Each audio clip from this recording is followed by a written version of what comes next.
so lonely. Assalamualaikum warahmatullahi wabarakatuh. Salam literasi. Perkenalkan, nama saya Naida Faja Aulia. Saya pembimbing literasi kelas bawah dari SDN Ciledug 02. Untuk tantangan di bulan Agustus ini, saya akan mereview sebuah majalah yang bernama Majalah Nalar. Majalah ini menyajikan berbagai informasi serta bacaan yang berhubungan dengan dunia pendidikan, dengan literasi, dan banyak berbagai macam cerita pendek yang sangat cocok untuk menambah wawasan para pelajar. Di video kali ini saya akan mereview dua topik yang ada di majalah ini. Topik yang pertama yaitu Jambore Literasi SD, dan topik yang kedua adalah sebuah artikel yang berjudul Krisis Etika dan Solusinya. Pertama-tama saya akan mereview sebuah berita yang berjudul Jambore Literasi SD.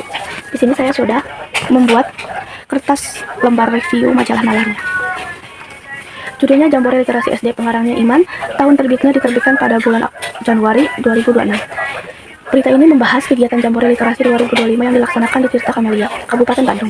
Kegiatan tersebut merupakan ajang apresiasi bagi pegiat literasi dan gerakan literasi sekolah melalui program tantangan literasi selama 9 bulan. Jambore ini diikuti oleh sekitar 6.000 peserta dan berlangsung selama 3 hari. Kegiatan tersebut bertujuan untuk mengembangkan kreativitas siswa, kemampuan membaca, menulis, berpikir kritis, serta kemampuan memahami dunia melalui bahasa dan informasi. Selain itu, kegiatan ini diisi dengan berbagai aktivitas seperti outing kelas, permainan dan kegiatan kreatif, pemberian hadiah, dan apresiasi kepada guru, serta siswa yang aktif dalam gerakan literasi di sekolah. Jambore tersebut juga menjadi ajang yang memperkuat jaringan komunitas literasi di Kabupaten Bandung. Hikmah yang dapat diambil adalah literasi sangat penting bagi masa depan siswa. Membaca dan menulis bukan hanya untuk mendapatkan nilai di sekolah, tapi juga membantu siswa untuk berpikir kritis, kreatif, dan mampu memecahkan masalah dan memahami lingkungan di sekitarnya. Kegiatan seperti Jambore Literasi juga mengajarkan bahwa belajar yang dapat dilakukan dengan cara yang menyenangkan dan tidak selalu harus berada di dalam kelas.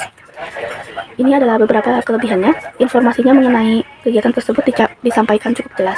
Lalu menampilkan jumlah peserta sehingga pembaca mengetahui besarnya kegiatan, memberikan gambaran tentang berbagai kegiatan yang dilakukan, serta mengandung pesan positif mengenai pentingnya budaya literasi, dan yang terakhir, dapat memotivasi siswa untuk lebih rajin membaca, menulis, dan berkreativitas. Kekurangannya, berita ini tidak menjelaskan secara mendalam hasil atau dampak kegiatan terhadap kemampuan literasi siswa.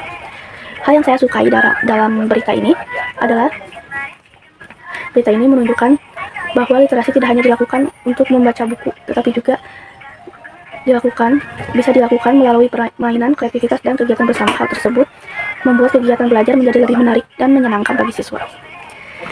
Yang kedua adalah review artikel. Artikelnya berjudul Krisis Etika dan Solusinya. Pengarangnya Asep Kurniawan, SPD, GR. Tahun terbit 2026. Dan isi artikelnya adalah membahas masalah krisis etika yang terjadi dalam dunia pendidikan, khususnya perilaku sebagian siswa terhadap guru dan lingkungan sekitarnya. Penulis ini menjelaskan beberapa penyebab krisis etika, yaitu 1. Dampak teknologi dan media sosial, karena penggunaan media sosial yang tidak bijak dapat mempengaruhi perilaku siswa. 2. Minimnya pendidikan keluarga, karena keluarga merupakan tempat pertama bagi anak untuk belajar mengenai sikap dan moral. 3. Pergaulan dan lingkungan, karena anak dapat meniru perilaku teman dan lingkungan di sekitarnya. 4. Kurangnya efektif pembelajaran pendidikan karakter, terutama jika pendidikan karakter tersebut hanya diberikan dalam bentuk teori tanpa pembiasaan. Yang kelima, arus modernisasi dan materialisme yang dapat membuat seseorang lebih mementingkan kesenangan dan kepentingan pribadi. Artikel kemudian memberikan beberapa solusi. Orang tua perlu memberikan teladan dan pendidikan karakter di rumah, mengawasi penggunaan gawai, serta memberikan perhatian kepada anak. Sekolah juga perlu melaksanakan pendidikan karakter secara konsisten melalui pembiasaan, keteladanan guru, dan kegiatan positif.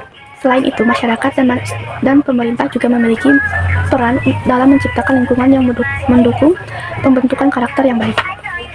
Hikmah yang saya dapatkan adalah pendidikan karakter merupakan tanggung jawab bersama, bukan hanya guru yang bertugas membentuk karakter siswa, tetapi juga untuk orang tua, keluarga, masyarakat, dan pemerintah.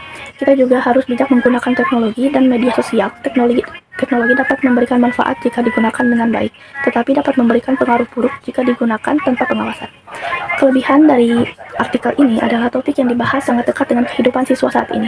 Penulis menjelaskan bagaimana penyebab, solusi, dan secara berurutan, lalu memberikan contoh faktor yang dapat mempengaruhi perilaku siswa, dan tidak hanya membahas masalah tetapi juga memberikan solusi, serta mengingatkan pentingnya kerjasama antara keluarga, sekolah, dan masyarakat. Kekurangannya, pembahasan beberapa penyebab masih cukup umum. artikel akan lebih kuat jika dilengkapi lebih banyak data atau contoh kasus. Solusi yang diberikan masih bersifat umum, sehingga perlu contoh penerapan yang lebih konkret di sekolah dan rumah. Hal yang saya sukai dari artikel ini adalah karena pembahasannya sesuai dengan kehidupan pelajar saat ini, terutama tentang penggunaan gawai media sosial, pergaulan, dan pendidikan karakter. Saya juga menyukai bagian solusi karena artikel tidak hanya menunjukkan masalah, tetapi juga menjelaskan apa yang harus dilakukan oleh orang tua, sekolah, dan masyarakat.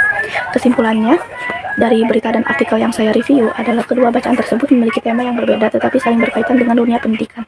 Berita tentang Jambore Literasi memberikan gambaran tentang kegiatan positif yang meningkatkan kreativitas dan kemampuan literasi siswa. Sementara itu, artikel Krisis Etika dan Solusinya meningkatkan bahwa pendidikan tidak hanya bertujuan meningkatkan kemampuan akademik tetapi juga membentuk karakter etika yang baik. Menurut saya, kedua bacaan ini bermanfaat bagi siswa yang mengajarkan bahwa siswa harus memiliki kemampuan literasi sekaligus karakter yang baik. Rajin membaca dan belajar harus diikuti dengan sikap sopan, bertanggung jawab, bijaksana dalam menggunakan teknologi, serta mampu menghargai orang lain. Sekian review majalah dari saya. Mohon maaf bila ada kesalahan kata. Wassalamualaikum warahmatullahi wabarakatuh. Salam literasi dari Bantara Cilik Literasi Anak Ceria SDN Cunuk 02 Kreatif.